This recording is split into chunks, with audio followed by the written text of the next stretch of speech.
اهلا بيكم يا شباب، ازيكم؟ اخباركم ايه؟ يا رب تكونوا كلكم بخير وكويسين. النهارده بقى الكلام على ايه؟ كلام على حاجه بسيطه جدا وسهله وناس كتير بتحتاجها. انت دلوقتي بتاخد رقم جديد بتسجله على موبايلك، بس الرقم ده انت عايز تبعت له واتساب. تيجي تدخل على الواتساب وانت في نفس اللحظه اللي سجلت فيها الرقم تلاقي ان الرقم ده ملوش واتساب، هو مش ظاهر اصلا على الواتساب. ده اللي بيحصل. لازم تعمل شويه خطوات كده او خطوه واحده عشان تقدر ان انت تخلي الرقم الواتساب يقراه بسرعه. في ناس تقول لك انا بقعد استنى فتره طويله عشان الواتساب يقرا. الموضوع مش محتاج كده خالص، الموضوع بسيط جدا وسهل.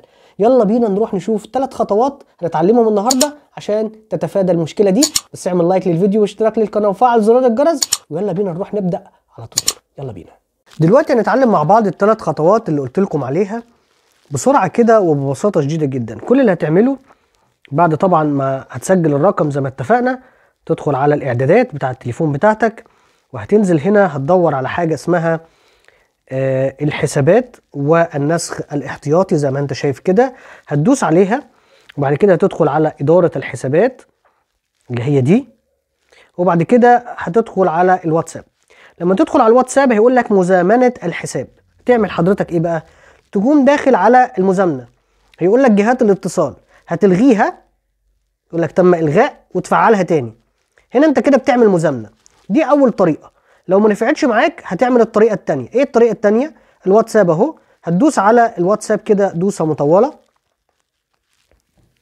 زي ما انت شايف كده، هيظهر لك العلامة اللي فوق التعجب دي، هتروح دايس عليها. هنا هيكون في حاجة اسمها الأذونات. الأذونات دي ايه بقى؟ هتدخل على الأذونات، وأهم حاجة في الأذونات اللي هي بتعمل مشكلة جهات الاتصال.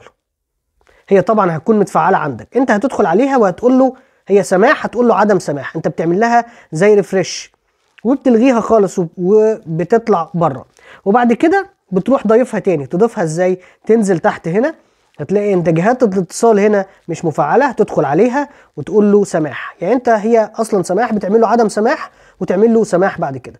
بالطريقه دي انت بتعمل ريفرش لكل جهات الاتصال عندك. الطريقه الاخيره وهي الطريقه الامثل في وجهه نظري، وهي اللي بتعمل الحل النهائي لو كل ده ما عملش معاك حل. الواتساب نفسه هتدخل عليه، شايف علامة الرسائل دي؟ تدخل على علامة الرسائل وبعد كده ال3 نقط اللي فوق دول تدوس عليهم، هتعمل له عملية تحديث. شايف؟ تحديث. شايف بيلف ازاي كده؟ بيعمل تحديد جهات الاتصال، بياخد له مثلا بتاع كام ثانية كده زي ما انت شايف كده، بيعمل زي ابديت لكل الاسماء اللي عندك اهو. تم تحديث قائمة جهات الاتصال. ال3 طرق دول انت مش هتخرج عنهم لحل هذه المشكلة. اتمنى ان انا قدرت اكون فدتكم. ما تنساش تعمل لايك للفيديو واشتراك للقناة وفعل زرار الجرس، ولو عجبك الفيديو شيره لحد تاني عشان يستفاد. ولو احتجت اي سؤال انا مستنيك تحت في الكومنتات، هرد عليك في اقرب وقت ان شاء الله. ان شاء الله اشوفكم الفيديو الجاي. تحياتي ليكم.